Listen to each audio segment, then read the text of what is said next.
Okay, so I've kind of lost count on which chapter we are, but in this chapter, I'm going to kind of show you or tell you about the development of the visual engineering side of stuff and the motion control and how that came to be. And it was at that moment I was looking at, creators like or studios like Steve Gerald, guys like Steve Gerald, and so who's big in the visual engineering field. And that term was brand new to me at the time. I was like, what is visual engineering? And I got to learning about it, doing my research about it. I'm binging it on YouTube. I'm obsessed with this thing. And I'm like, this is what I need. This is what I need. This is what I need to level up or to take this video production to the next stage, to the next level, to be creating, campaigns that you're seeing on national television, like, high-speed filming, high-speed shoots, products launching, things having a life of their own. And it was that point that it clicked. So now my background in engineering is able to play a part or play a role. And I'm like, this could be the thing. This could be the thing. So now I'm seeing an opportunity to be able to fuse my engineering side with my photography side. And I'm like, okay, let's go for it then. So at the time I had, Steve Gerald had started a Kickstarter for the Garage Learning, which would provide educational resources, tutorials and that kind of thing about how you can build your own pneumatic rigs, or you can build your own special effect rigs, and how you can do these kind of things. So I signed up to the Kickstarter. I was ready to go. So I signed up to the Kickstarter for the 5-year program for the education, because for me it was more important to that I had the educational bit. Long story short, it never happened. So the Kickstarter got funded, but the project got canned for some other reasons. And I thought, okay, so where does that leave me now? What do I do? Where do I go from here? And I was like, you know what? I'm going to take my time. I'm going to figure this out on my own, or whatever it takes me. So a lot of the time was spent deconstructing.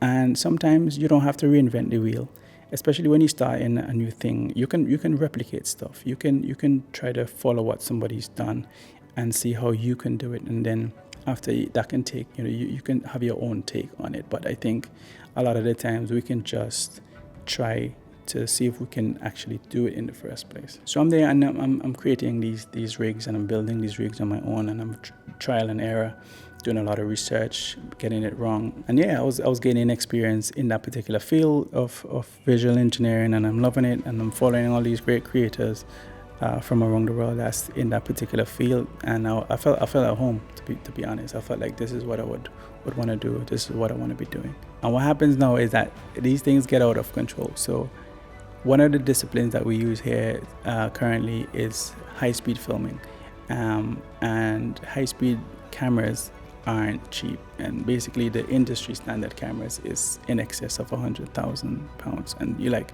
well, how do I create that anyway without because I can't afford that. So fortunately there was an entry-level high-speed camera on the market from Kronos, and I was able to acquire that. That camera is about £6,000 at the time, and I managed to acquire that. And that was kind of one of the building blocks of getting into this new, this new niche. But even when I got that now, I've realized quickly that I couldn't use it with the existing lighting that I have, because it needed more light output. It needed powerful lights to be able to get a decent exposure at 1,000 frames per second. And so, it was quite a curve, quite a steep curve in terms of, how do I get to the next stage and what it would take. But I was resilient about it, and I just kind of kept at it. I was just reinvesting, pretty much all of the profits that I made in the business, and I'm putting it back into, build and develop this. So that was like the first major investment, and I just kept building. I just kept adding bits and pieces to it, and before you know it, I was wanting the next. So my camera just died and I had to reset it. But this was quite a big step. It was a major thing to be able to get this to this next level. It was quite a scary thing for me, because it was one of the the most expensive bits of equipment that I would invest in this business. So it's like, is it the right thing? I don't know. Was it the right thing to do? Was it the right time? But I was so deep into it. I was so passionate about. I was so convinced, like, this is what I want to do, and I still am, by the way. But and that was the basis on which I made that decision, is the fact that it is going to work. It is going to work, and I'm going to do it.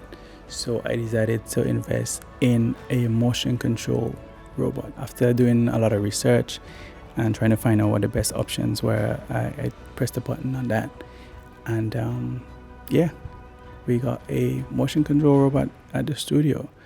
Well, prior to that, we needed a space for the robot. So now it was not just about getting the robot. Just like when I bought the high-speed camera, I had to then get the lights to be able to use it properly. And now I'm getting a robot. I've got to get a space to operate it in safely and comfortably. And, that's not going to happen in my studio at the back of my house. So that was a lot of things to consider even in that time.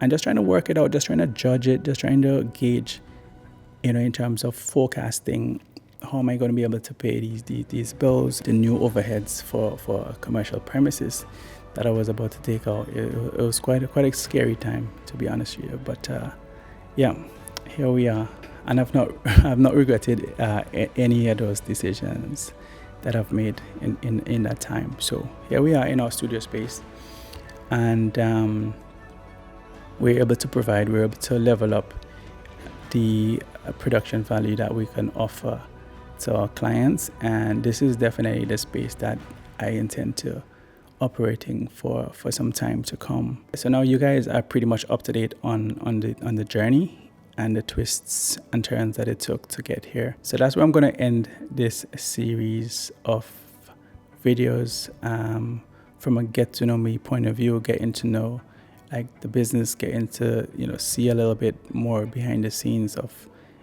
just the challenges and stuff that we've had to overcome, and the wins, and obviously the successes as well. But it's nothing is overnight, as you very well know.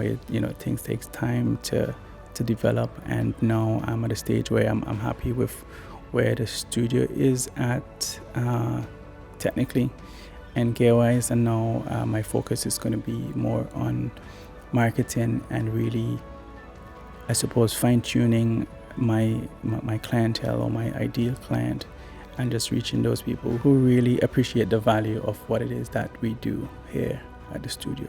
That's it. So take care, and I'll see you guys around.